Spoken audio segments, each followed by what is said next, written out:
In the day that the Lord God made the earth and the heavens, when no plant of the field was yet in the earth, and no herb of the field had yet sprung up, then the Lord God formed man from the dust of the ground, and breathed into his nostrils the breath of life. And the Lord God planted a garden in Eden in the east, and there he put the man. Out of the ground the Lord God made to grow every tree that is pleasant to the sight and good for food, the tree of life also in the midst of the garden, and the tree of knowledge of good and evil. Then the Lord God said, "It is not good that the man should be alone." So out of the ground the Lord God formed every animal of the field and every bird of the air, and brought them to the man to see what he would call them. But for the man there was no helper. So the Lord God caused a deep sleep to fall upon the man, and he slept. Then he took one of his ribs and closed up its place with flesh. And the rib that the Lord God had taken from the man, he made into a woman and brought her to man. What we see in the Egyptian creation myth, the hymn of a tomb, is very similar to Israelite creation myths. From the beginning, there was only a tomb. He creates everything from nothing. In the beginning, a tomb sneezed and created Shu, the wind, and spat and created Tefnut, the rain. Tefnut is an interesting comparison to Lady Wisdom in Israelite text. She is associated with Ma'at and Isis. She often carries an ankh symbolizing the breath of life. What we may see in Proverbs 8 is an extension of a goddess myth like Tefnut's. From the beginning she was, and she was always in the company of God. Many scholars, like Christine Yoder, liken Lady Wisdom to Shekinah, the feminine aspect of Yahweh. Lady Wisdom is also associated with the tree of life, as is the goddess Tefnut.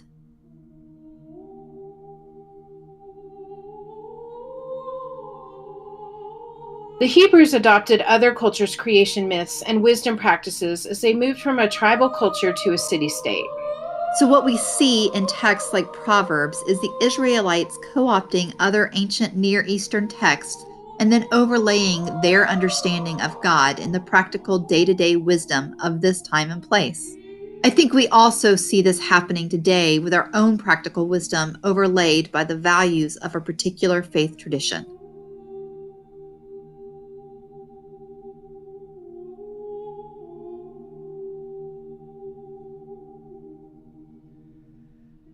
The popular meaning of myth is a story with no foundation in scientific or historical fact, a fantasy, or a falsehood. We even have a show called Mythbusters that shows common myths as being untrue. This current popular definition of myth leads us to misunderstanding mythical stories. Myths are stories of our search for truth, meaning, and significance. Mythical stories have multiple levels of meaning. On one level, myth describes a story in which divine entities take on human qualities. On another level, myths narrate profound truths in story form. Myths give us deep, profound archetypal truths about ourselves and the world that transcend scientific or historical documentation.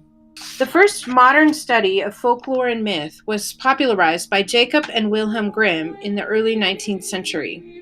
The Grimm brothers defined myths as stories about the gods.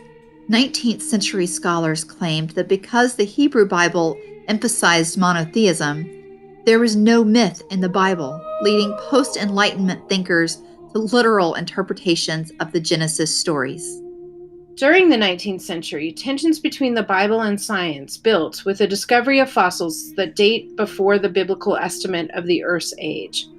Orthodox interpreters first explained this by claiming the flood destroyed early evidence and questioned the methods of the scientists. This belief is still held by many fundamentalist Christians today, and we are still living with the effects of this perceived conflict between the Bible and science. The 1859 publication of Charles Darwin's The Origin of Species further expanded this divide between science and religion by refuting the literal interpretation of the creation stories found in Genesis. Darwin's discoveries led to the further entrenchment of those who regarded the stories in Genesis 1 to 11 as literal history to repudiate Darwin's writings. Entrenchment into reading the stories of Genesis 1 through 11 as literal history and not as myth has led to confusion about what truths are told in these stories. In the 20th century, the works of scholars such as Carl Jung and Joseph Campbell have led us to reclaim the profound truths found in the mythic tales of Genesis and have paved the way for more wisdom in our culture. People say that what we're all seeking is a meaning for life. I don't think that's what we're really seeking.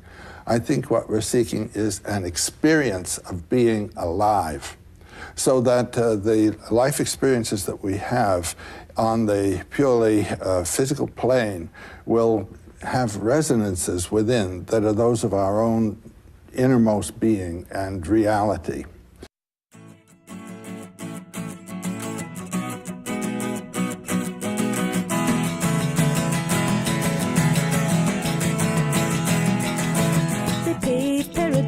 Put up a parking lot with a pink hotel, a boutique, and a swinging hot spot. Don't it always seem to go that you don't know what you've got till it's gone? They paved paradise, put up a parking lot.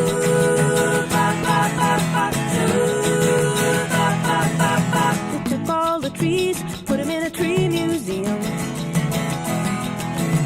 Charge the people $1.50 just to see 'em.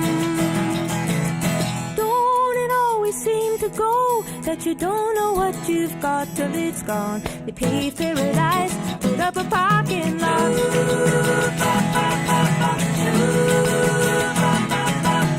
Hey, farmer, farmer, put away the DDT now. Give me spots on my apples, or leave me the birds and the bees. Don't it always seem to go that you don't know what you've got to live?